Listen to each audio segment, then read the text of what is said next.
A garden story. I love gardens, especially public ones which are filled with exotic collections, hidden pathways, and wide open lawns.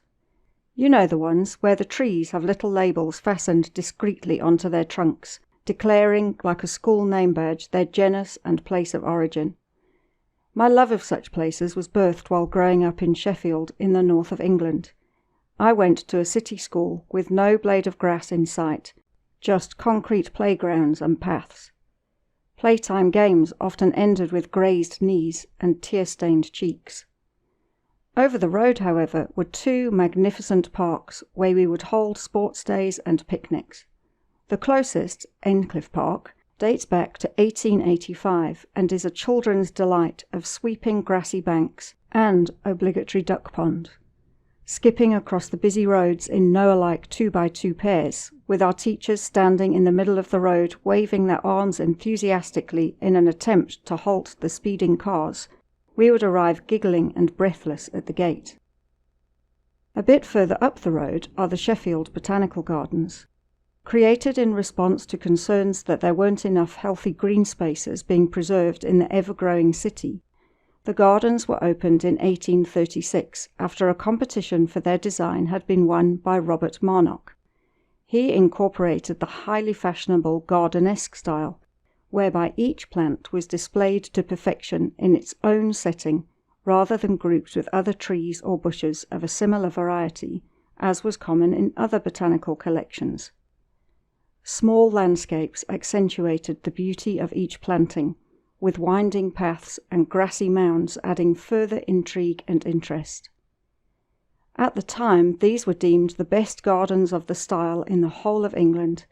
They were still magical to me 150 years later when, on school swimming days, we would once again pair up to cross busy roads and clump along pavements to the nearby swimming pool. Each week we passed the iron railings enclosing the botanical gardens, through which we would spy pathways disappearing through lush foliage, leading to imagined worlds of fairies and unicorns. Occasionally we would take a special excursion to visit the gardens, running around with shrieks of delight and waving crumpled worksheets aloft as we sought answers to the questions posed by our diligent teachers. Those visits were great, but nowhere near as great as those undertaken with my Nan, grandmother, who lived near the bottom entrance to the gardens. My sister and I would meet up with Nan, and the three of us would go on adventures together, often with me passing on some vital piece of information gleaned from one of the aforementioned worksheets. We would stand in childish awe, gazing at the great glass pavilions designed by Joseph Paxton, the man behind the magnificent Crystal Palace showcased in London at the Great Exhibition of 1851. One of them housed the aviary, which Jane and I would plead to be allowed to enter, so we could say hi to the red and blue macaw, which sat on a perch just inside the door, and greeted each visitor with a cheery "Hello!" There was also a very talkative India minor bird in one of the cages, the memory of which I now found particularly amusing, as these birds are common visitors to our residential gardens here in Durban. Once finished with the birds, we would then hare off into the rest of the garden, playing an exhausting game of hide-and-seek with each other, Nan in leisurely pursuit of the two of us. My personal favourite hiding place was through a section which, for some reason, was always fertilised with discarded hops retrieved from the nearby brewery. The sweet earthy smell wrinkled the nostrils, but allowed for the quietest of footsteps. And then there was the bear pit.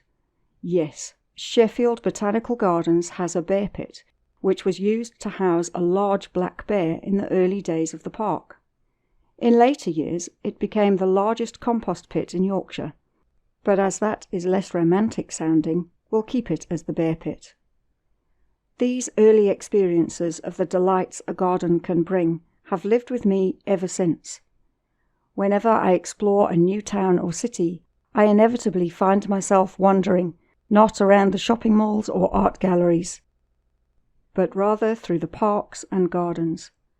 I have stood under trees laden with enormous fruit bats in Sydney, browsed the Emperor's Gardens in Tokyo, and passed through the imposing gates of Gorky Park in Russia. And in Africa, I have found a way to enjoy my not-so-English country garden, have snoozed under waving branches in Durban, and been surprised by the arrival of a tortoise on the lawns in Cape Town. In each place I have felt the gentle touch of the creator of the first garden, where Adam and Eve would walk in the cool of the day with God. I have heard his whispers and felt his presence as I've watched light and shade and history dance together in perfect harmony. In any garden, whether it be in England or Africa, there is one particular area to which I am always drawn: the garden bench. This can be situated in a wide open space or tucked away in a hidden nook, surrounded by expanses of manicured lawn or overrun by flowers and bushes.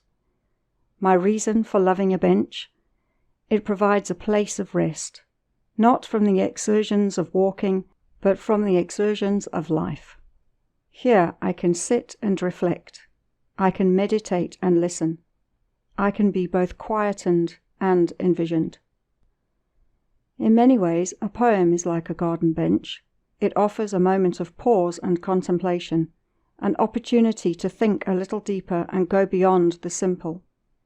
In this book of devotions, I have offered a day of wandering the paths of a garden, followed by a day of resting on a bench through poetry and prayer. 14 days in total.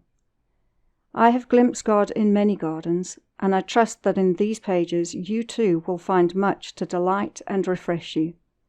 I invite you to pause in your perambulations, to tarry a little longer, and enjoy Jesus alongside you as you take a seat in a garden.